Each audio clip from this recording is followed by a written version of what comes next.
Hello! Today I want to share with you 10 things that I wish I knew before starting an art business. I'm by no means an expert, but I've been selling my art for a couple of years now. So here are a few things that I've learned along the way that I think you should know. Some of them will be a little more obvious, and some of them maybe you just haven't thought about. Before I start, I just want to thank you all so much for helping my very first Kickstarter to be such an incredible success. Pre-orders for the froggy pins are now open, so if you missed out on the Kickstarter, there is still a chance to get your froggy pins. The link is in the description. And I've also dropped a few adorable sticker bundles over on Ko-fi, which you can also find in the description. So let's get into it. Number 1, don't wait till it's perfect before you start. Too many of us feel like we have to have everything exactly right before we can share it with anyone else. I put off this painting for so long because I just didn't feel like I could do her justice, but then I decided to just go for it, and she's now one of my favourite paintings, and I would never have painted her if I'd have kept telling myself that I have to be perfect before I can start, because how do you improve if you don't start? One of my favourite things to see on artists' social media is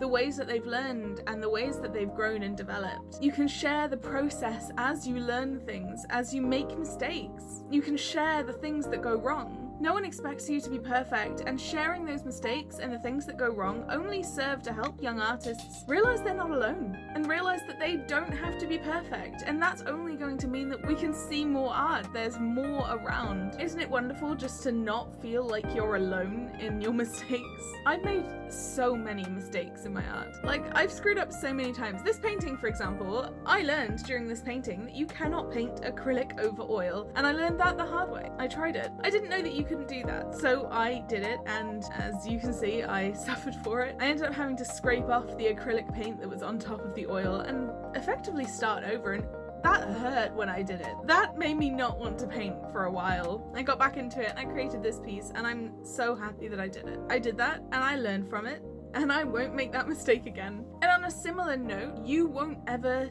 feel truly ready. How many times have you told yourself that you can't sell your art yet, you can't offer commissions yet because you're not ready? What does ready mean? You won't ever feel ready, but you don't have to be perfect before you start. How will you learn if you're too afraid to just do it? Number 2, you can try new things. I know you're looking for your niche and you're trying to only create art that fits into that niche, and that's what everyone says that you need, so I know why you're doing that. I did it too, but you're scared to leave it in case you lose your following. But if you stay stagnant, you'll just get bored, and you'll never learn new things, and you'll never create new art. It's okay to change. The people who love your content will understand that, and if they don't, you didn't need them anyway. And it doesn't have to be scary to try something new. Try out a different medium. Try painting a new subject matter. Do the scary things. Try posting a video to TikTok. There's been a wonderful art challenge going on at the moment for TikTok specifically, the 21-day art content challenge, and it's run by Kirsty Paints, and I will link her TikTok in the description box for you. During that, I saw so many artists who'd never posted videos before because they were too scared. They were afraid of what people would think. They didn't know what to make, and they have blossomed and they've thrived doing this challenge. Try doing scary things. You'll be surprised what might happen. Number 3, don't be afraid of creating bad art. My all-time favorite way of getting out of art block is creating bad art. Art that I have no intention of showing anybody, ever. It's never going to be posted on social media. It doesn't need to be good. It really helps to get rid of that pressure of thinking that every piece of art needs to be a masterpiece. And I feel like it helps me get out of my own head and stops me thinking about, oh well, how many views, how many likes will this piece get? It doesn't matter. I'm creating it for myself. I'm creating it to experiment, to try something new. It doesn't have to be good. In fact, even better if it's not. Make really bad art. Make the worst art you've ever seen. Like, create art just for practice, just for the joy of creating something. Like, it doesn't even have to make sense. Hell, just scribble on a piece of paper and try and make some pictures out of it. 4, don't rush it. Remember, creating an audience is a slow process, and I mean slow, but that's okay. It takes time to grow a following and to nurture a community, and that is fine. That is how you get people who truly care, people who are going to engage with your content, people who want to see your art rather than just people who saw one thing, followed, and then never looked at your stuff again. And on a similar note, don't be tempted to buy followers. You won't gain any satisfaction from doing that. You won't gain an engaged audience. You won't develop a community community. It'll be empty numbers, they won't mean anything. All those Instagram profiles who want you to pay to get featured on their page so you get a bunch of new followers, they're not real. They're not real people. They are bots, or they are just people who are going to click follow and then never look at your stuff. They're not your community. They're not the people that you want. And everyone's dream at the moment is to go viral.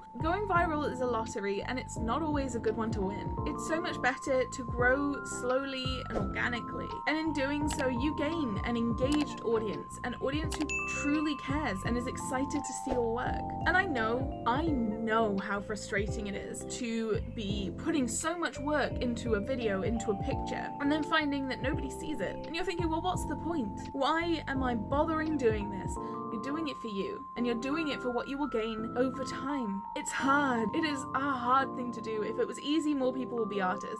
And if it's getting you down, look at the followers that you do have, be it 10, 50, 100, 1,000. Think of it and visualize it. And if it helps, look it up on the internet. Look up a crowd of 50 people and realize you are effectively standing in front of that crowd and holding up your work, and they love it. They love it enough to want to come to every one of your shows. They love it enough to want to look at every piece of art in detail. That's incredible. I know the number sounds low. I know that. But it's not as low as you think it is. Try not to let the view counts or the likes get you down, because there are people out there who are loving your work, who want to see more. So keep posting and you will gain that following, and it will come slowly, but it will come. Number 5, be part of the art community. And I know that sounds really stupid because that's kind of everyone's goal, but I know when I first started, I'm not a social person at all. You can ask anyone who knows me in person. I don't go out, I don't talk to people, and that's fine. That's fine, I don't mind. It took me a long time to feel like I was even welcome in the art community, or even to believe that I needed it. For a long time I thought, no, I don't need a community. An art community is better than you think it is. It is worth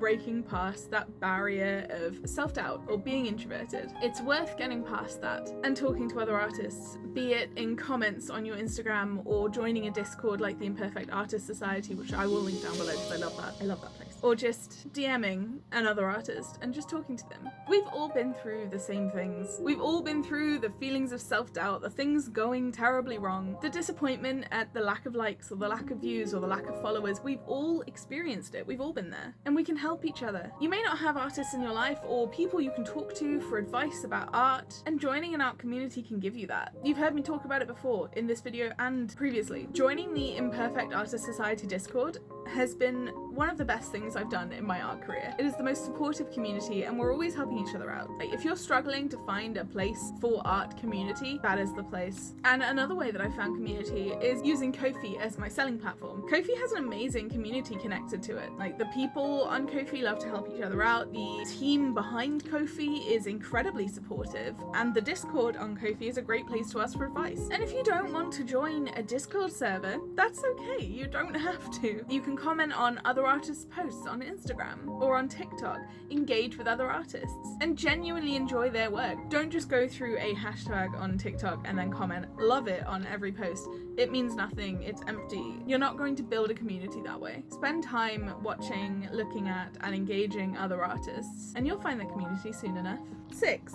Start small and don't spend unnecessary money starting out. If you're wanting to sell your art for the very first time, start in small batches. That might sound really obvious. I mean small. I mean like no more than 5 prints of each design if you're selling prints. It is the worst to end up with loads of unsold prints that you can't sell as you grow and develop as an artist, and they no longer match your style or your vibe anymore. I still have postcard prints that I can't sell anymore because I ordered too many and they now have an outdated logo and an outdated name on them. I spent so much more than I should have when I first set up my shop. I didn't know any better. I knew that I didn't want to use Etsy, and I also felt like I needed a website in order for people to take me seriously. So I ended up paying a yearly fee of almost £300 for 2 years, and I wasn't even close to making that back. It made my art feel pointless, and I felt so discouraged in my art. I doubted myself. I wondered, why am I doing this? I'm spending so much every year and I'm not making that back because I'm not well known enough as an artist. I would recommend starting out on a platform like Ko-fi, which is where I am now. There are no setup or listing fees for it, and the transaction fees on the basic membership are much lower than Etsy. If you have any questions about Ko-fi,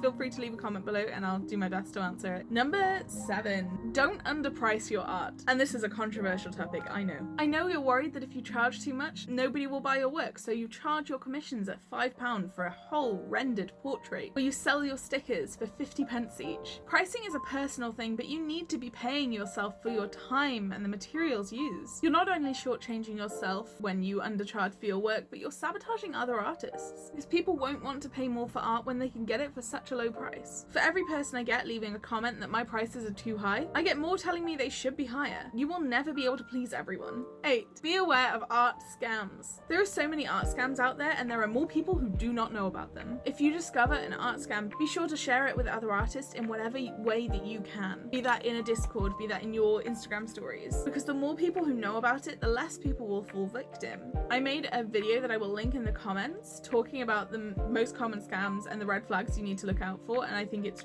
really helpful, and I think it's something that you should watch if you don't know what you're looking for. Number 9, stop trying to force a style. We've all been through the I'm finding my style phase, but the best way to find your authentic style is to let it happen naturally. I spent so long, like many other artists, trying so hard to find my style, but eventually I realized that's not how it works. Your style comes to you in bits and pieces. It shapes itself through your hands, and it doesn't all happen at once.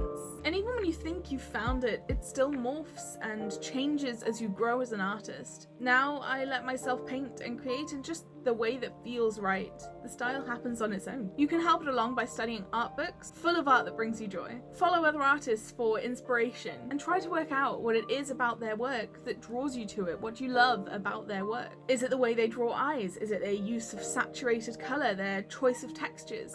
Try to emulate that. It will help it along, but you can't just build a new style overnight. It happens on its own. And finally, the big one, number 10, don't overwork yourself. It is so easy to burn yourself out, and that is something I have had to learn and relearn over and over again in my art journey. I'm autistic, so my burnout is something of an extreme, but everyone can experience burnout, and a lot of the time it's avoidable. You don't need to post every day, and I know you think you do, and that is what everyone is telling you, but that is a one-way trip to burnout. Try to set a schedule for posting that feels comfortable. Consistency is key, but consistency isn't the same as constancy. You can be consistent posting twice a week, or even once a week if you keep that up. I like to keep a collection of backup posts for when I'm just not feeling it and I don't want to take a photo or something, or film a video. And if you don't feel like creating, you don't have to. Take the pressure off yourself. Take some time off.